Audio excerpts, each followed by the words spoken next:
My fiancée falsely accused me to get me arrested. She sneered, "Have fun in jail, loser." She didn't know my one phone call was to my dad, the chief of police. He walked into the station and asked the officer, "Would you mind explaining why my son is in handcuffs?" I'm a firefighter. My life is about running into burning buildings while everyone else is running out.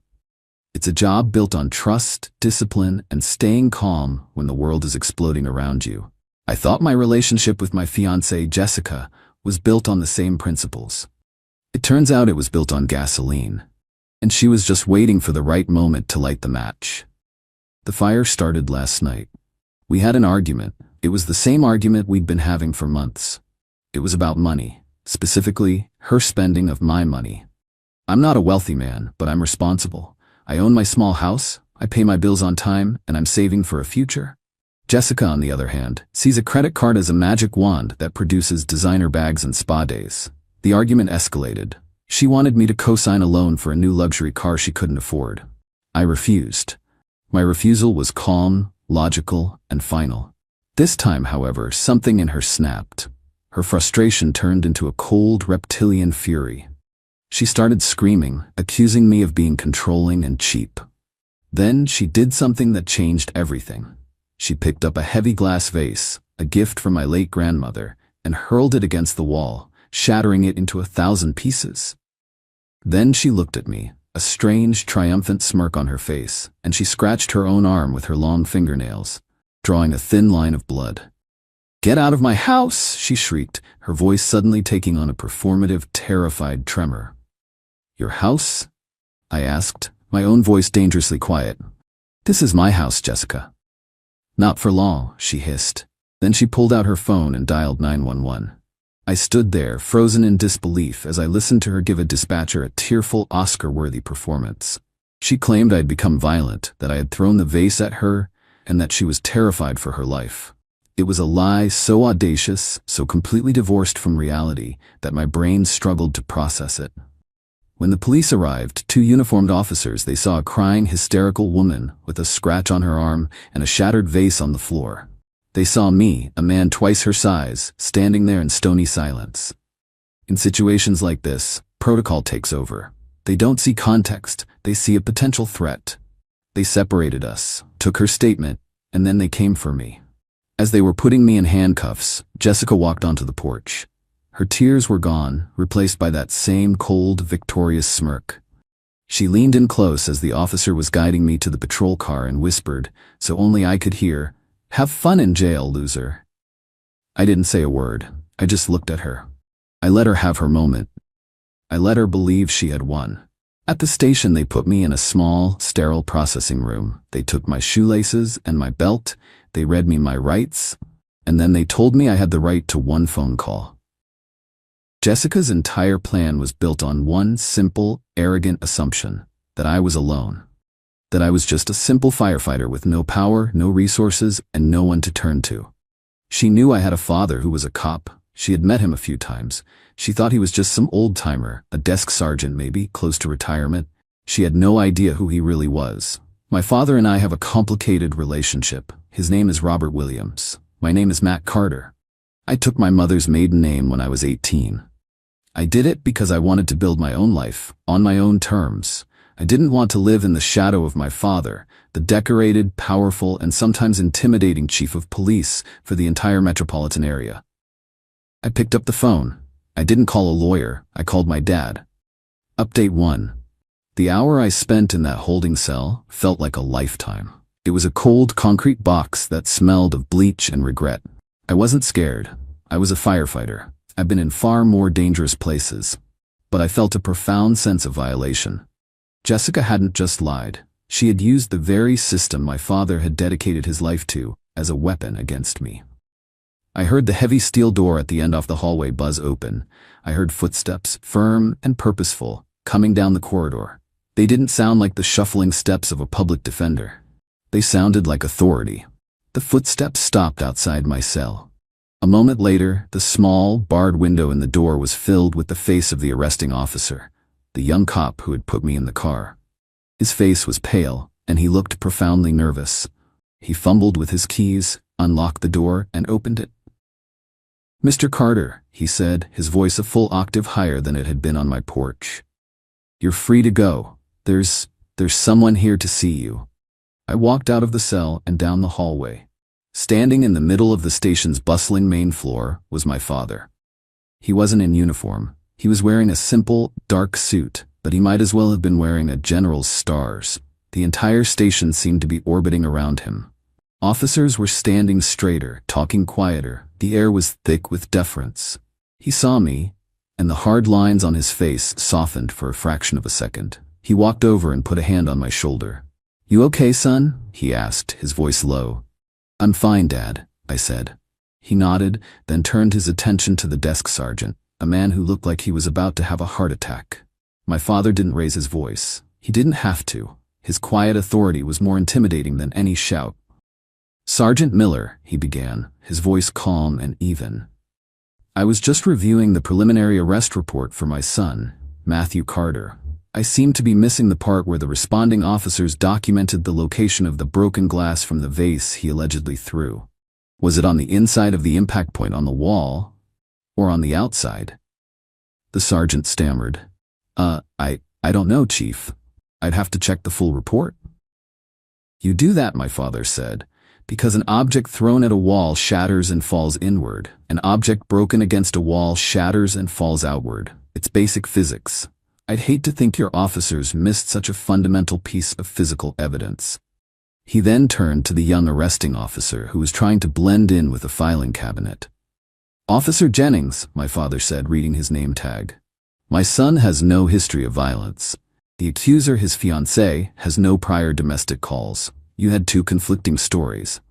What was the specific, compelling evidence that led you to make a physical arrest rather than simply separating the parties for the night?" "Sir," the officer stammered, sweating now. "The complainant had a visible injury, a scratch on her arm. Protocol dictates." "Protocol dictates you use your discretion," my father cut him off, his voice still quiet but now laced with ice. "It also dictates a thorough investigation. Did you, for instance, check the complainant's fingernails for any of my son's skin or blood to corroborate her story that he grabbed her? Or did you just take the word of a hysterical actress and put a first responder in handcuffs?" He let the question hang in the air. He wasn't yelling, he was teaching. And it was terrifying to watch. He wasn't abusing his power. He was simply demanding that the job be done with the competence and integrity he expected from every officer under his command. He was using his authority not to dismiss the case, but to ensure it was scrutinized under the most powerful microscope in the department. He turned back to me. "Go home, Matt," he said. "I've assigned the case to Detective Harding in the Domestic Violence Unit. He's the best there is. He'll be in touch tomorrow. Don't talk to Jessica. Don't go near her. Just let the system work." I walked out of that police station a free man. As I stepped out into the rainy night, my phone buzzed. It was a text from Jessica. "I see you're out already," it read. "Don't think this is over. I'm filing for an emergency restraining order tomorrow. The house is mine. You'll never set foot in it again." I didn't reply. I just got in my car and drove. But I wasn't going home. Not yet. I was going to my lawyer's office. Jessica thought this was a domestic dispute. She had no idea it was about to become a war. Update 2. The days following my release were a whirlwind of strategic, decisive action. Jessica thought she had the upper hand. She thought she was driving the narrative. She had no idea that, while she was planning her next move, my father's quiet intervention had already turned the entire chessboard around. The first thing I did was meet with my lawyer. I explained the entire situation, including my father's involvement. My lawyer, a sharp, pragmatic man, immediately understood the new landscape. "This changes everything," he said. Her leverage was the threat of a messy, public, criminal charge. That leverage is now gone. We can go on the offensive. He immediately filed an emergency counterpetition in family court. We didn't just deny her allegations, we accused her of malicious prosecution and abuse of process. We attached a sworn affidavit from me detailing the true events of that night, including the fact that she had smashed the vase herself. We requested that the court deny her request for a restraining order and instead grant one to me, making me the sole resident of my own house while the legal process played out. While the lawyers were handling the paperwork, Detective Harding began his investigation. Harding was a legend in the department, a quiet, methodical man who could smell a lie from a mile away. He didn't just re-interview Jessica, he dismantled her story piece by piece. He started with the physical evidence. Just as my father had predicted, the crime scene photos clearly showed that the majority of the glass from the shattered vase was on the floor outside the point of impact on the wall, consistent with it being smashed against the wall, not thrown at it. Next, he examined the injury. The scratch on her arm was thin and clean, exactly like a self-inflicted wound from a fingernail. There was no bruising, no sign of a struggle. He also, as my father had suggested, got a warrant to check her phone records. He found a series of texts from the week leading up to the incident. They were to her best friend. "He won't co-sign the loan. I'm so done with him. Don't worry, I have a plan. A plan to get everything I deserve. If he won't give me the life I want, I'll just have to take it." It was a treasure trove of premeditation. But the real nail in her coffin came from an unexpected source. My next-door neighbor, an elderly woman named Mrs. Gable. Detective Harding, being the thorough investigator he was, canvassed the neighborhood. Mrs. Gable told him that she had been sitting on her porch that evening and had heard our argument through her open window. She told the detective she heard Jessica screaming and things breaking. But then she told him something crucial. She said that after the sound of breaking glass, she heard Jessica's voice change. It went from angry screaming to a strange, theatrical crying. It didn't sound real. Mrs. Sneered, Gable told the detective. It sounded like she was practicing. The final piece of evidence was Jessica's own arrogance. Believing she was in control, she had already contacted a realtor to get an appraisal on my house. The realtor, spooked by the developing situation, contacted my lawyer and provided him with the email chain. In it, Jessica had confidently stated that she expected to have sole possession of the property within the week and wanted to list it for sale as soon as possible. The evidence against her was no longer just a suspicion. It was a mountain.